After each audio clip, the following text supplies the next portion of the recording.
Il vous est peut-être arrivé de vous sentir perdu, sans direction. Peut-être personne ne voit-il vos efforts. Peut-être même doute-t-on de vos capacités. Pire encore, parfois, vous doutez de vous-même. Pourtant, il existe une loi divine immuable. Ce que vous bâtissez en silence, Dieu le récompense au grand jour. Et aujourd'hui, je souhaite vous en expliquer la raison. Vous ne l'avez peut-être jamais compris, mais l'essentiel de la souffrance que vous portez ne provient pas du travail lui-même, mais plutôt des attentes que vous avez placées en autrui. J'en ai fait l'expérience. Je pensais que certaines personnes me soutiendraient, célébreraient mes avancées, seraient des piliers sur mon chemin. Mais j'ai découvert de la manière la plus amère qui soit que souvent, la personne en qui vous avez le plus confiance est la première à semer le doute lorsque vous partagez vos rêves. Cela vous ronge de l'intérieur. Cela ronge la motivation, ronge la foi, ronge la clarté. Il y a eu un moment précis de mon parcours où j'ai partagé une idée transformatrice avec quelqu'un que je considérais comme un allié. J'étais enthousiaste, rempli de vision, certain d'avoir enfin trouvé la clé qui ouvrirait des portes à des millions de personnes. Mais au lieu d'encouragement, j'ai récolté du mépris, un rire bref, une phrase qui a résonné dans mon esprit pendant des semaines. Ça ne marchera jamais. Je me souviens du silence qui s'est installé en moi après ces mots, un silence lourd, presque suffocant. Ce n'était pas le silence de la paix, c'était le silence de quelqu'un dont la foi venait d'être transpercée. J'ai passé des nuits blanches à fixer le plafond, me demandant pourquoi il semblait si difficile de trouver quelqu'un qui y croyait vraiment. Et je sais que vous avez vécu quelque chose de similaire. Il vous est peut-être arrivé de partager un de vos rêves et de voir l'expression de quelqu'un changer. Peut-être avez-vous senti le regard jugeant, la graine du doute être plantée juste sous vos yeux. Peut-être vous êtes-vous senti ridiculisé, discrédité, invisible. Et peut-être cela vous a-t-il fait renoncer à des choses importantes. C'est pendant cette période que j'ai compris quelque chose de crucial.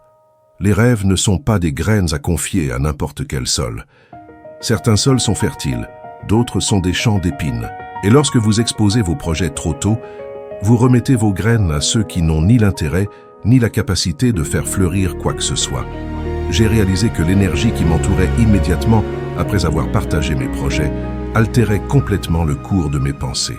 Il y avait un épuisement émotionnel qui détournait mon attention, éteignant la flamme de l'imagination créatrice.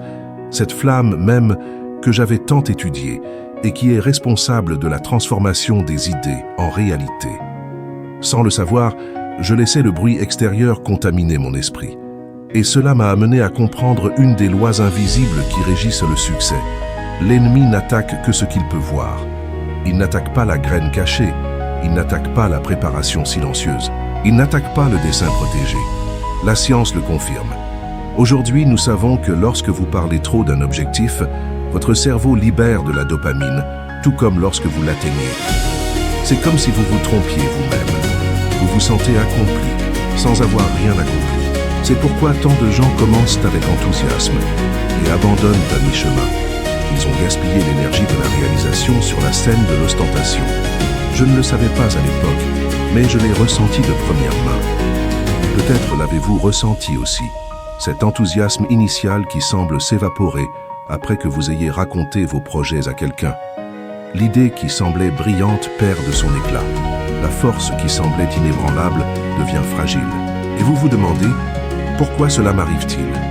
Parce que les rêves ont besoin de silence, les objectifs ont besoin de protection, les projets ont besoin d'être cultivés à l'abri des regards de ceux qui ne comprennent pas les chemins de la destinée. Et sachez ceci, ce n'est pas que les gens soient toujours contre vous. Souvent, ils ne font que projeter leurs propres limites sur vos ambitions. Ils ne doutent pas de vous, ils doutent d'eux-mêmes. Ils n'ont pas le courage que vous possédez. Ils ne supportent pas de voir quelqu'un viser plus haut. Et inconsciemment, ils deviennent des barrières émotionnelles dans la construction de votre propre chemin. Lorsque j'ai commencé à travailler en silence, quelque chose a changé en moi. J'ai commencé à sentir mon esprit plus clair, plus affûté. J'ai remarqué mes idées mûrir en profondeur, sans interférence extérieure, sans critique prématurée, sans jugement qui empoisonne le processus créatif. Dans le silence, mon imagination a trouvé l'espace pour s'épanouir. Et c'est dans cet espace que la matière qui allait plus tard devenir pensée et devenir riche a vu le jour. Le silence transforme. C'est un bouclier spirituel et mental. Il empêche les doutes des autres de devenir une prophétie sur votre propre vie. Il vous redonne le contrôle de vos pensées. Il vous rappelle que vous n'avez pas besoin de témoins pour commencer. Vous n'avez besoin que de foi et de direction. Et voici une question sincère à laquelle vous pourriez avoir peur de répondre. Combien de rêves n'avez-vous pas vécu parce que vous avez parlé avant d'agir? Combien d'idées sont mortes en chemin parce que vous avez cherché la validation au lieu de l'exécution? Combien de fois avez-vous été plus fidèle aux applaudissements des autres qu'à l'appel qui existait en vous? La vérité est que le silence n'est pas un vide. C'est une gestation. C'est le terrain où Dieu œuvre ce qui doit être révélé au moment opportun. C'est l'espace où votre dessein grandit, protégé, jusqu'à ce qu'il soit assez fort pour affronter le monde sans céder sous le poids des opinions. Et quand j'ai compris cela, tout a changé. J'ai commencé à moins converser et à plus observer. J'ai commencé à moins exposer et à plus bâtir. J'ai commencé à garder le silence lorsque l'urgence intérieure criait à la reconnaissance, car j'ai compris que la reconnaissance est une conséquence, jamais un point de départ. Le silence est l'endroit où le guerrier prépare son épée avant la bataille. C'est là que le sage cherche la sagesse avant de parler. C'est là que le Créateur façonne son œuvre avant de la révéler. Et si aujourd'hui vous vous sentez incompris, discrédité, invisible, sachez que c'est peut-être l'étape la plus importante de votre vie. Car c'est dans le silence que vous cessez de dépendre du monde et que vous commencez à dépendre de Dieu. C'est dans le silence que vous devenez assez fort pour porter le dessein qu'il a placé en vous. C'est dans le silence que naît le vrai courage. Continuez à garder vos graines. Continuez à protéger vos rêves. Continuez à cultiver en secret. Le monde n'a pas besoin de vous voir commencer. Il a juste besoin de vous voir gagner. La discipline est une force silencieuse, une force qui n'a besoin ni de louanges, ni de témoins, ni d'applaudissements prématurés. Il est curieux de voir combien de personnes attendent la reconnaissance avant de livrer des résultats. Elles vivent en quête de signes extérieurs pour valider ce qui devrait naître en elles. Mais j'ai appris au fil de décennies d'études du comportement humain que la vraie discipline se construit quand personne ne regarde. C'est là, dans l'anonymat de vos efforts, que votre esprit se renforce et que votre dessein prend forme. Je me souviens de combien de fois j'ai dû travailler seul, dans un silence absolu, tandis que le monde extérieur vivait sa routine bruyante. Il y a eu des nuits où la lampe était la seule chose allumée dans toute la maison. Tout le monde dormait, mais j'étais là, étudiant, prenant des notes, révisant, testant des idées, expérimentant des voies. Parfois, l'épuisement me frappait si fort que je pouvais à peine garder les yeux ouverts. Mais je savais que si je m'arrêtais alors, je céderais à la même force qui vainc la plupart des gens, un manque de constance. Et il est frappant de constater à quel point cela se produit encore aujourd'hui. La science montre que plus de 80% des gens abandonnent leurs objectifs en moins de 4 semaines.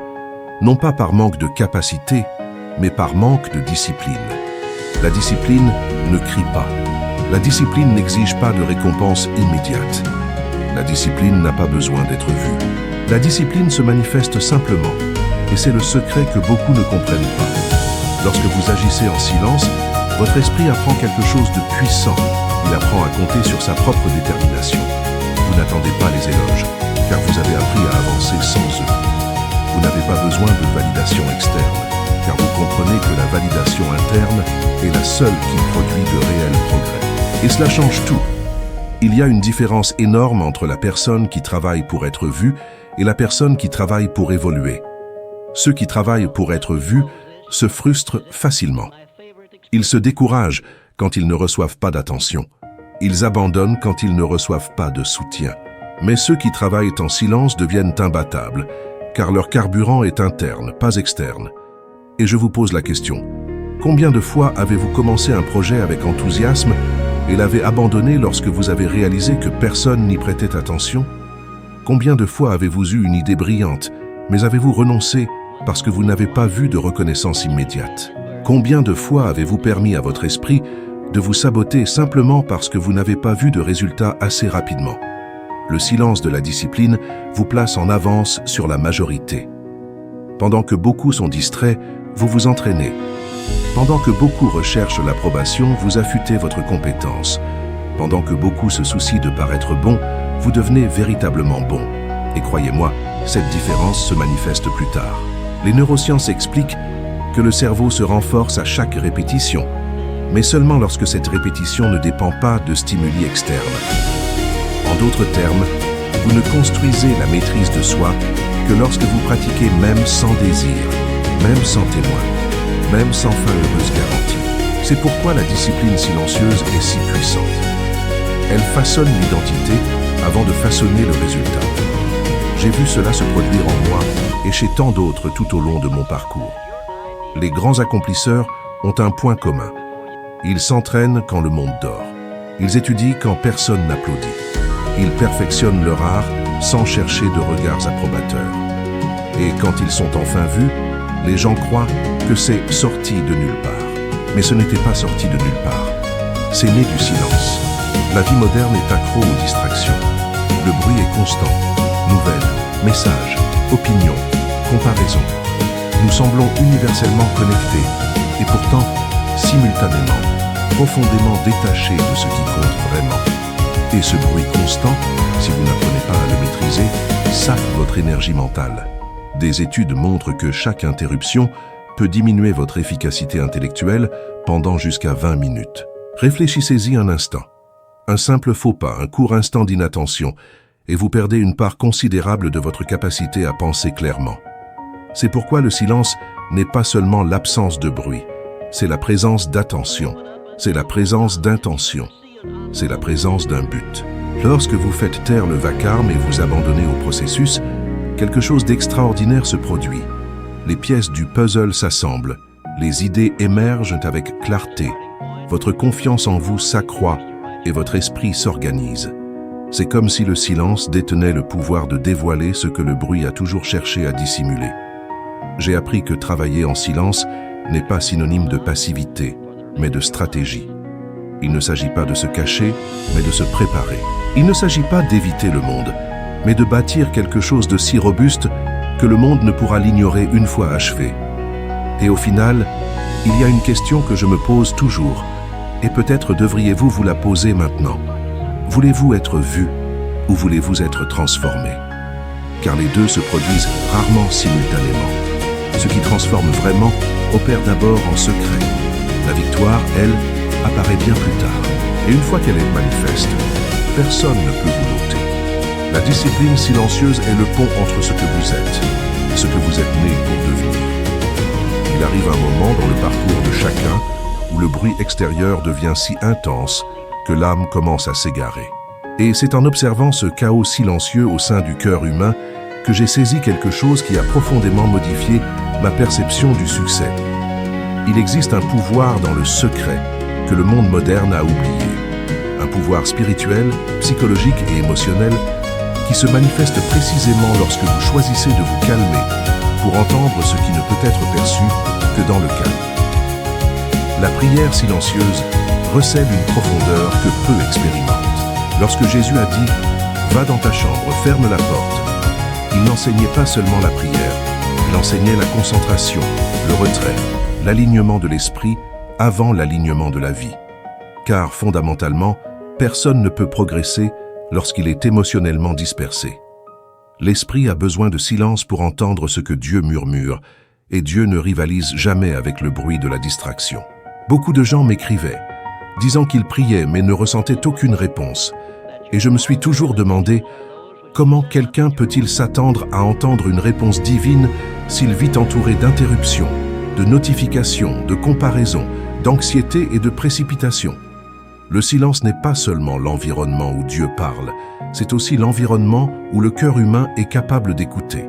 La science le confirme aujourd'hui. Les moments de retrait réduisent les hormones de stress, activent les zones responsables de la clarté et renforcent le sens du but.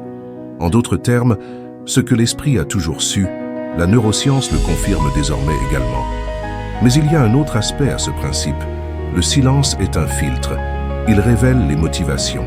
Car lorsque vous priez en silence, sans témoin, sans public, sans l'attente d'une reconnaissance, il ne reste que le véritable désir de votre cœur. Il n'y a pas de performance spirituelle en secret, pas de masque, pas de vanité. Il n'y a que vous et la vérité. Et c'est précisément cette vérité qui transforme. Je me souviens d'une période de ma vie où j'étais tellement accablé par les responsabilités, les critiques et les doutes que j'ai commencé à chercher des réponses au mauvais endroit, dans les opinions, les conversations, les débats, les justifications. Jusqu'à ce que je réalise que plus j'essayais d'être entendu, moins j'étais capable de m'entendre moi-même. Alors, un matin de bonne heure, je me suis simplement assis en silence. Rien de plus. Pas de mots. Pas de demande. Je suis juste resté là. Et après quelques minutes, j'ai perçu une paix qui ne provenait pas de ma raison. Une paix qui ne dépendait pas des circonstances. Une paix qui émanait de l'intérieur, comme si elle avait toujours été là, attendant juste que le bruit cesse. C'est à cet instant que j'ai compris que le silence n'est pas un vide, c'est une rencontre. C'est une rencontre avec sa propre conscience. C'est une rencontre avec la foi. C'est une rencontre avec ce que nous appelons l'intuition, mais qui, en vérité, est la voix de Dieu guidant doucement l'esprit humain. Et souvent, cette voix ne dit pas ce que nous voulons entendre, mais elle dit toujours ce dont nous avons besoin. Peut-être l'avez-vous déjà ressenti, des moments où votre cœur semble agité, et où ni les mots, ni les conseils, ni les louanges ne peuvent remplir ce vide. C'est parce que cet espace n'était pas destiné à être rempli par des gens, il était destiné à être rempli par une présence.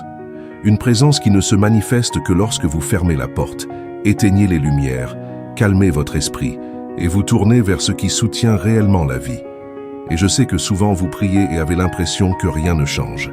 Mais peut-être cela arrive-t-il parce que vous vous attendez à ce que Dieu parle au volume du monde, alors qu'il choisit de parler au volume de l'âme. Si vous ne faites pas taire le monde, vous n'entendrez pas le ciel. Le silence spirituel est le plus grand amplificateur de la direction divine. Ce que peu de gens réalisent, c'est que le silence vous renforce aussi émotionnellement.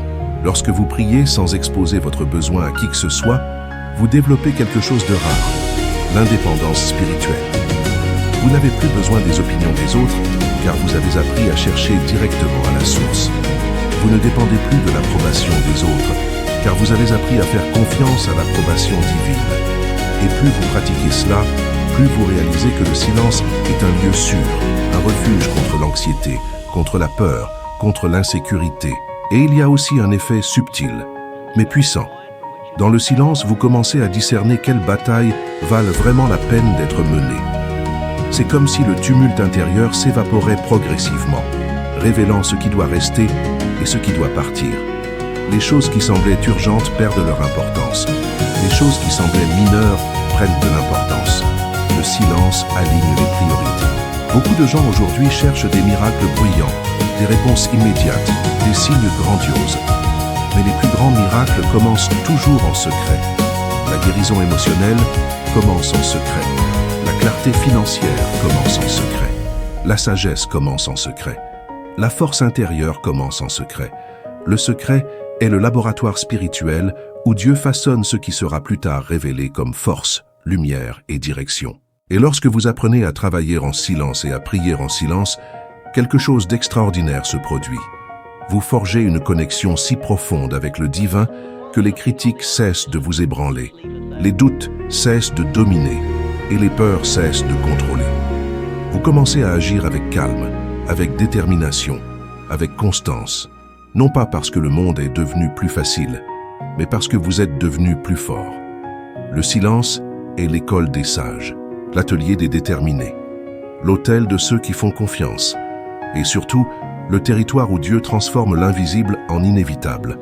Il y a quelque chose de profondément révélateur lorsque l'on observe la vie de ceux qui ont atteint les sommets, non pas par la grandeur de leur but, mais par le vacarme de l'ego. L'ego fait des promesses qu'il ne peut tenir.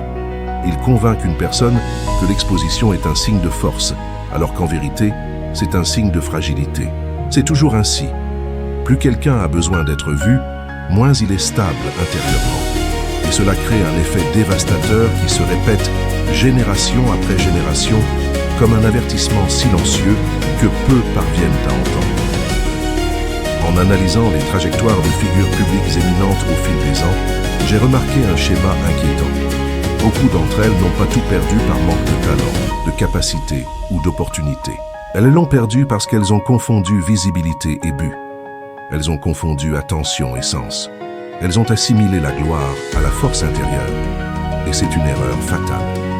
Un exemple frappant est celui de Mike Tyson, une figure qui a toujours captivé mon attention, non pas pour ses triomphes, mais pour la manière dont le bruit extérieur l'a éloigné du silence nécessaire pour garder son propre destin sous contrôle. Il a atteint une grandeur athlétique impressionnante, une domination presque bestiale sur le ring, quelque chose que le monde a rarement vu. Cependant, à mesure que sa renommée grandissait, le vacarme autour de lui augmentait aussi. Des sycophantes, des attentes, des pressions, des voix de toutes parts. Il est devenu prisonnier de ce que beaucoup croient être la liberté, la reconnaissance publique. Et c'est précisément cette reconnaissance qui l'a affaibli. Son ego aspirait aux applaudissements. Son image exigeait le spectacle. Le bruit est devenu une partie de son identité. Et quand le bruit devient une partie de l'identité, le silence se transforme en ennemi. Le silence, qui devrait être l'espace d'autocorrection, d'introspection et d'alignement spirituel, se transforme en quelque chose d'inconfortable, presque insupportable. Et sans silence, personne ne peut se maintenir très longtemps. Il l'a lui-même admis des années plus tard. Il était entouré de gens qui ne le faisaient pas réfléchir, mais ne faisaient que l'égarer. Qu'il vivait une vie si bruyante qu'il ne pouvait plus entendre sa propre conscience. La chute ne venait pas d'un manque de talent, elle venait d'un manque de solitude. Elle est venue parce que l'ego parlait plus fort que la discipline, parce que l'exposition parlait plus fort que l'essence, parce que le bruit parlait plus fort que la sagesse. Et bien que ce soit son histoire, combien de personnes aujourd'hui ne vivent pas exactement la même dynamique, bien qu'à plus petite échelle? Combien ne dépensent pas leur énergie à prouver quelque chose à quelqu'un? Combien ne construisent pas une image qu'ils ne peuvent pas émotionnellement soutenir? Combien préfèrent être applaudis plutôt qu'être authentiques? Combien se surexposent pour cacher à quel point ils sont réellement fragiles? La chute de beaucoup ne se produit pas lorsque le monde perçoit leur faiblesse. La chute commence bien plus tôt, lorsque l'individu lui-même perd le contact avec sa force intérieure. Et il n'y a pas de force sans silence, pas de clarté sans solitude, pas de constance quand tout en vous dépend du regard des autres. Ce phénomène est si évident que des chercheurs en comportement humain ont démontré que les individus fortement dépendants de la validation externe connaissent des niveaux d'anxiété plus élevés, une capacité réduite de concentration et de prise de décision, et sabotent leur propre parcours professionnel plutôt que ceux qui cultivent l'autonomie émotionnelle. En d'autres termes, ceux qui vivent par le bruit meurent par le bruit. La chute n'a pas besoin d'être publique pour être dévastatrice. Il existe des effondrements silencieux que personne ne perçoit, mais qui ravagent de l'intérieur. L'érosion de la discipline, l'effritement de l'estime de soi, l'évanouissement de la foi, la perte de sens. Tout cela débute à l'instant même où une personne commence à vivre pour être remarquée. C'est pourquoi je ne cesse de répéter que le silence n'est pas qu'une simple stratégie, c'est un véritable bouclier. Ceux qui bâtissent leur existence sur le socle d'une exposition incessante réalisent rarement qu'ils construisent sur du sable. Il n'y a pas de base solide lorsque la seule chose qui nourrit un individu est le besoin éperdu d'être vu. Le silence dévoile la véritable force. Le silence préserve ce qui est encore en gestation. Le silence empêche l'ego d'anéantir ce que l'on a mis des années à édifier. Et en observant des récits tels que celui de Tyson, il devient manifeste qu'un manque de silence éloigne les êtres humains de leur essence, de leur valeur, de leur raison d'être. Car il est impossible d'entendre sa propre âme lorsque le monde entier s'exprime simultanément. La grande vérité est que la grandeur sans silence se mue en un spectacle. Or, un spectacle ne dure jamais éternellement. Ceux qui n'apprennent pas à se retirer finissent inévitablement par s'égarer. Ceux qui n'apprennent pas à se taire finissent inévitablement par s'affaiblir. Ceux qui n'apprennent pas à protéger ce qu'ils construisent voient inévitablement tout s'effondrer. La chute de ceux qui s'exposent outre mesure est un rappel douloureux, mais indispensable. Le bruit ne renforce personne, il ne fait que distraire. Et ceux qui vivent distraits perdent leur chemin. Il y a quelque chose de profondément inspirant lorsque l'on observe des personnes qui vont à contre-courant du monde moderne. À une époque où chacun veut se montrer, commenter, s'exposer et se justifier, il existe une forme de grandeur rare qui choisit le silence pour langage. Et peu incarne cela aussi clairement qu'un homme tel que Keanu Reeves. Sa vie est une preuve vivante que la raison d'être n'exige pas de projecteur, que le caractère n'a pas besoin de publicité et que l'évolution ne requiert pas d'audience. Il vit discrètement non pas parce qu'il n'aurait rien à montrer, mais parce qu'il comprend que la véritable force est celle qui n'a pas besoin d'être expliquée. La manière dont il mène son propre cheminement confirme une chose que j'enseigne depuis des dizaines d'années. Ceux qui construisent dans le silence produisent des résultats qui parlent d'eux-mêmes. Il ne se bat pas pour son espace. Il ne recherche pas l'attention. Il ne mendie pas la reconnaissance. Au lieu de cela, il choisit une voie que beaucoup évitent, celle de la profondeur. Il se consacre à son art avec constance, concentration et humilité. Au fil des années, il a perfectionné son art alors que le monde tentait de le transformer en un grand symbole. Mais il a résisté, préservant son essence, protégeant son moi intérieur et gardant son esprit du vacarme qui en anéantit tant d'autres. Et peut-être vous demandez-vous, pourquoi est-ce si puissant ? Parce que le silence rend à l'individu le contrôle de sa propre narration. Quand personne ne sait exactement ce que vous préparez, personne ne s'immisce, personne ne diminue, personne ne contamine. Vous avancez à votre propre rythme, sans avoir à prouver quoi que ce soit à qui que ce soit. Et lorsque vous apparaissez enfin, vous apparaissez avec solidité, non pas avec une performance, ni avec un masque, ni avec un spectacle, mais avec de la cohérence. C'est la même logique que j'enseigne lorsque je parle d'imagination créative, de persévérance et d'autodiscipline. Tous ces principes ne fonctionnent pleinement que lorsque l'esprit est protégé. Et rien ne protège davantage que le silence. Le vacarme des opinions est un voleur d'énergie. Il dérobe la clarté, il dérobe la motivation, il dérobe le courage. Dans le silence, par contraste, l'esprit reprend possession de son territoire, de son calme et de sa puissance. Remarquez quelque chose de curieux. Reeves est devenu l'une des figures les plus aimées du cinéma, non pas parce qu'il a cherché à l'être, mais parce qu'il l'est tout simplement. Parce que son être est plus fort que toute tentative de construire une image. Cette authenticité naît de l'introspection. Les personnes qui vivent dans le silence possèdent une caractéristique particulière. Elles développent une profondeur émotionnelle. Et la profondeur n'est jamais négligée, même lorsqu'elle n'est pas affichée. Ce type d'attitude confirme l'une des vérités les plus importantes de l'existence. Ceux qui se fortifient dans le silence n'ont pas besoin de rivaliser. Lorsque vous êtes centré, discipliné et connecté à votre raison d'être, il n'est nul besoin de prouver quoi que ce soit. Le résultat parle de lui-même. La lumière qui émane de l'intérieur illumine sans effort. Et c'est ce genre de lumière que personne ne peut éteindre. Il y a des gens qui construisent leur vie pour être vus. Et il y a des gens qui construisent leur vie pour être vrais. Les premiers s'épuisent rapidement, car leur force dépend des attentes extérieures. Les seconds deviennent inébranlables, car leur force naît d'un alignement intérieur.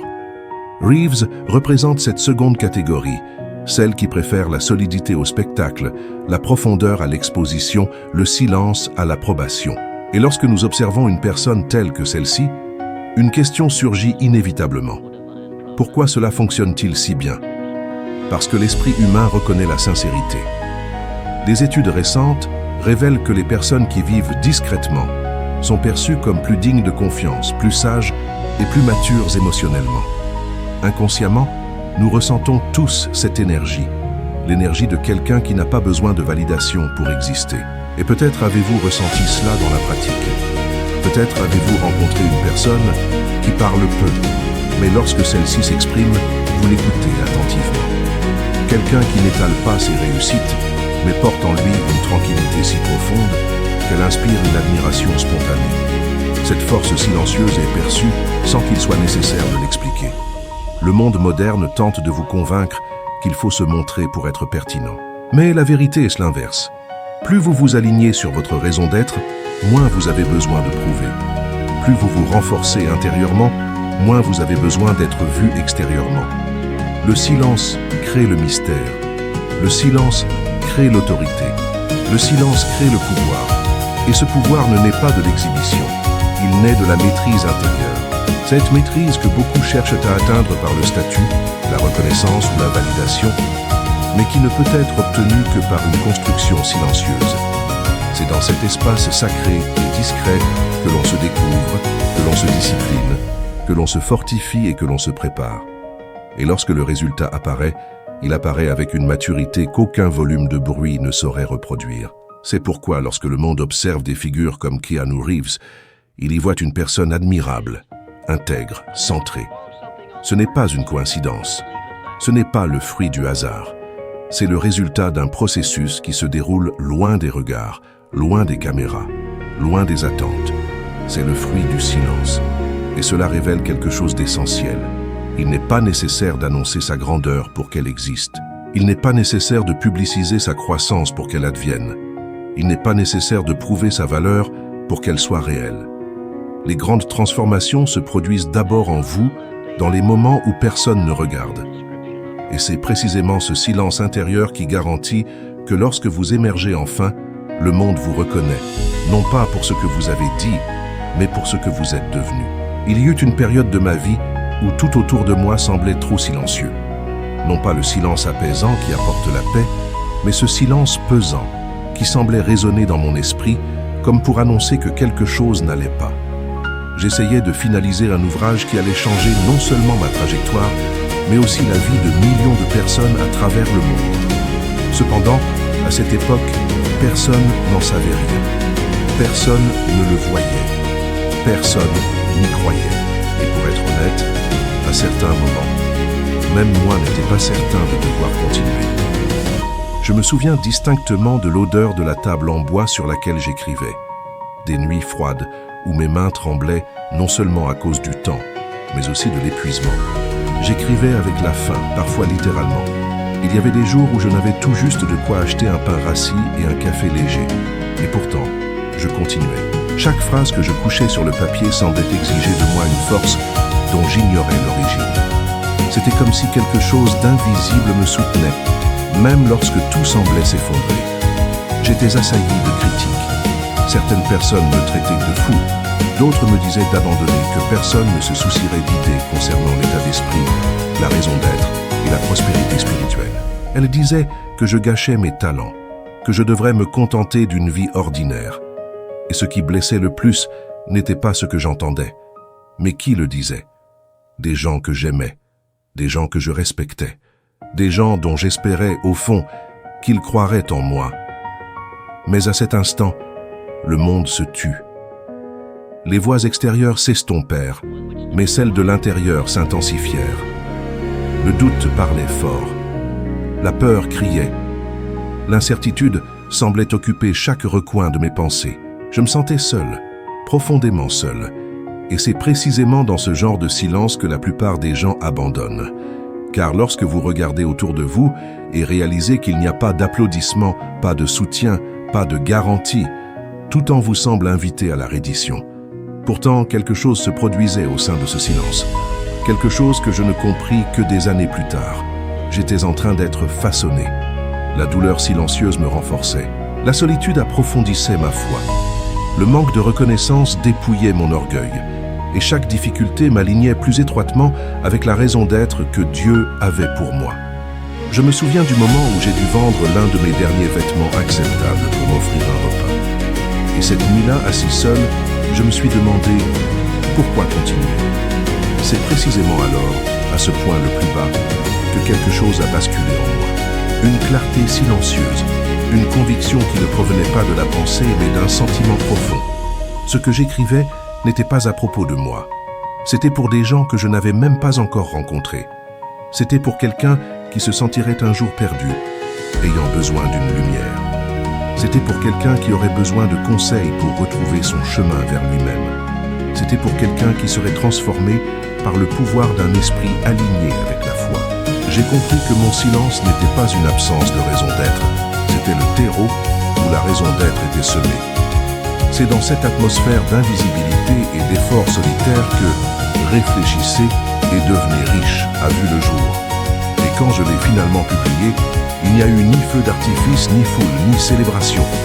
Il n'y avait que moi, tenant un livre qui portait des fragments de mon âme. Le monde n'avait aucune idée du prix que j'avais payé. Les larmes, les nuits blanches, la faim, l'épuisement. Et c'est un détail que beaucoup négligent. La victoire que le monde observe n'est qu'une infime fraction de ce qui s'est réellement passé dans l'invisible. La vérité est que toutes mes plus grandes réalisations sont nées loin du regard du public. Chaque chapitre de ce livre a été forgé dans le silence. Chaque enseignement a d'abord été vécu par moi, à travers la douleur, le doute et la résistance. Et c'est précisément ce silence, ce lieu que tant redoutent, qui est devenu le théâtre de ma plus profonde transformation. Et peut-être vivez-vous votre propre chapitre silencieux en ce moment. Peut-être travaillez-vous dur, donnez-vous le meilleur de vous-même, et pourtant personne ne le reconnaît. Peut-être priez-vous pour quelque chose depuis longtemps et rien ne semble bouger. Peut-être luttez-vous contre des problèmes que personne ne soupçonne. Peut-être retenez-vous des larmes que personne ne voit. Peut-être avez-vous l'impression d'être préparé à quelque chose sans savoir exactement quoi. Si cela vous arrive, alors sachez que vous êtes au bon endroit. Le silence n'est pas la fin. Le silence est la préparation. C'est dans le silence que l'on développe la résilience. C'est dans le silence que l'on apprend vraiment à faire confiance à Dieu. C'est dans le silence que l'on découvre de quoi l'on est fait. C'est dans le silence que votre esprit se fortifie pour recevoir ce que vous avez demandé. Et quand le moment de la révélation arrivera enfin, car il arrivera, tout prendra sens. Vous réaliserez que ce n'était pas un abandon. C'était une construction. Ce n'était pas un rejet. C'était une protection. Ce n'était pas un retard. C'était un alignement. Le monde verra le résultat, mais vous seul en connaîtrez le prix. Et ce sera précisément ce prix, payé en secret, qui rendra votre victoire si solide que personne ne pourra vous l'arracher.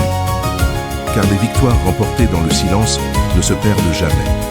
Elles deviennent une part de votre identité, une part de votre histoire, une part de votre essence. Et quand cela arrivera, vous comprendrez que le silence n'a jamais été vide. Il était sacré. Il était nécessaire. Il était le territoire où Dieu a œuvré sur ce que personne ne pouvait voir, mais que, en temps voulu, tout le monde reconnaîtrait. S'il y a une chose qui traverse toute cette vidéo comme un fil invisible, c'est la certitude que les plus grandes transformations se produisent lorsque vous affrontez le silence non pas comme une absence, mais comme une construction. C'est le point le plus profond de ce message. Le silence ne vous affaiblit pas. Il vous prépare. Il vous façonne. Il vous rapproche de Dieu, de votre essence, de votre but. Et quand vous comprenez cela, quelque chose change en vous. Une nouvelle force naît. Une nouvelle clarté émerge. Un chemin s'ouvre. Et si cette vidéo a touché votre cœur, ne la gardez pas pour vous.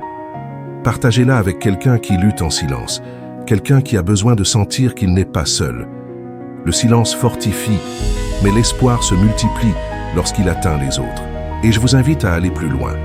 Rejoignez notre communauté, où vous bénéficierez d'un accès prioritaire aux vidéos, à du contenu exclusif et à un espace créé pour ceux qui ne veulent pas seulement regarder, mais évoluer ensemble.